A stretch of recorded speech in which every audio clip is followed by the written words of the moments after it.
Bonjour les élèves, j'espère que vous allez bien aujourd'hui. Notre leçon va être très intéressante. Regardez s'il vous plaît ces photos. Ont-elles quelque chose en commun? Comment ces photos sont-elles liées à notre cours? Bien sûr, ce sont les photos de Minsk. On va faire une excursion guidée à travers Minsk. Les buts de notre leçon sont savoir parler des curiosités de Minsk, connaître les règles de grammaire à la place des adjectifs et savoir l'utiliser dans le discours. Comment peut-on voyager? On peut voyager en avion, en auto, en vélo, à pied, en bus.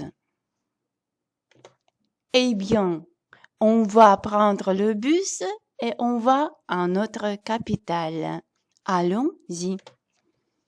Regardez s'il vous plaît les noms des curiosités de Minsk et répétez après moi. Le palais de l'indépendance. Le complexe sportif Minsk Arena. La place du drapeau national. La gare ferroviaire.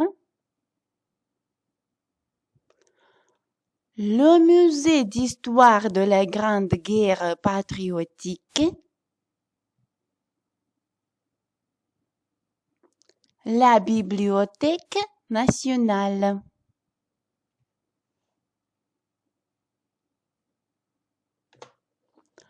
Connaissez-vous ces curiosités de Minsk? Avez-vous déjà visité ces endroits? Eh bien, pour mieux apprendre ces monuments modernes de Minsk, je vous propose de lire le texte.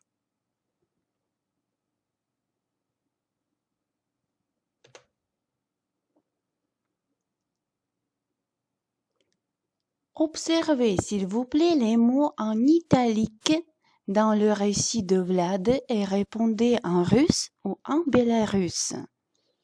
Dites-moi, s'il vous plaît, où se place l'adjectif? Devant ou après le nom? Quels adjectifs se placent devant les noms? Eh bien, un peu de grammaire. Observez et réfléchissez. La place des adjectifs. On peut dire que la majorité des adjectifs sont placés après le nom. Par exemple, une ville moderne, une place ronde. On place après le nom les adjectifs qui indiquent la couleur, la forme, la religion, la nationalité. On place avant les noms les adjectifs courts, tels que beau, joli, gros, large, grand, petit, bon, mauvais, nouveau, vieux, premier, dernier. Par exemple, un nouveau quartier, une large avenue, une belle place.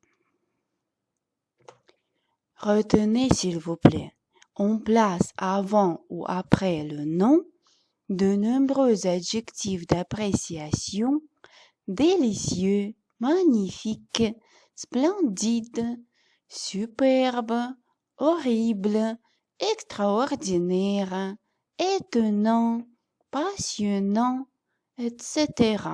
ont une plus grande valeur expressive quand ils sont placés avant le nom. On peut dire une soirée magnifique ou une magnifique soirée, un paysage splendide ou un splendide paysage, une nouvelle étonnante ou une étonnante nouvelle.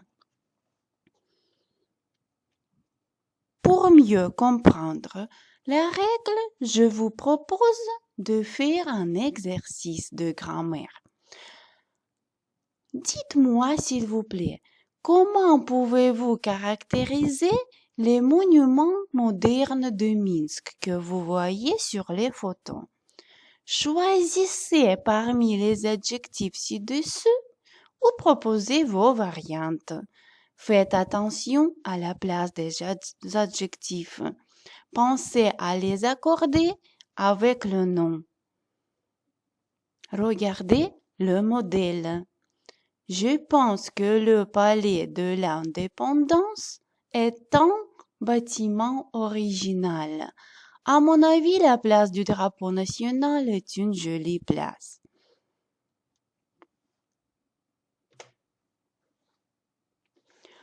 Pour réviser vos connaissances, je vous propose de faire un petit test. Bonne chance! Et pour finir, vous avez votre devoir à domicile. Trouvez, s'il vous plaît, des photos de Minsk, places, rues, musées, salles de concert. Imaginez que des élèves français sont arrivés à votre école.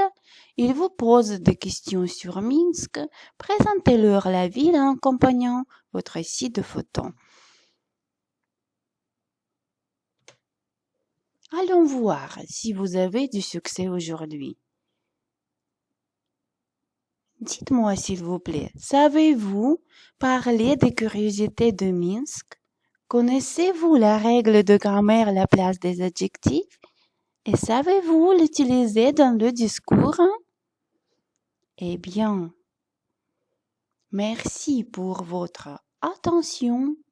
Notre leçon est finie. Au revoir, les enfants.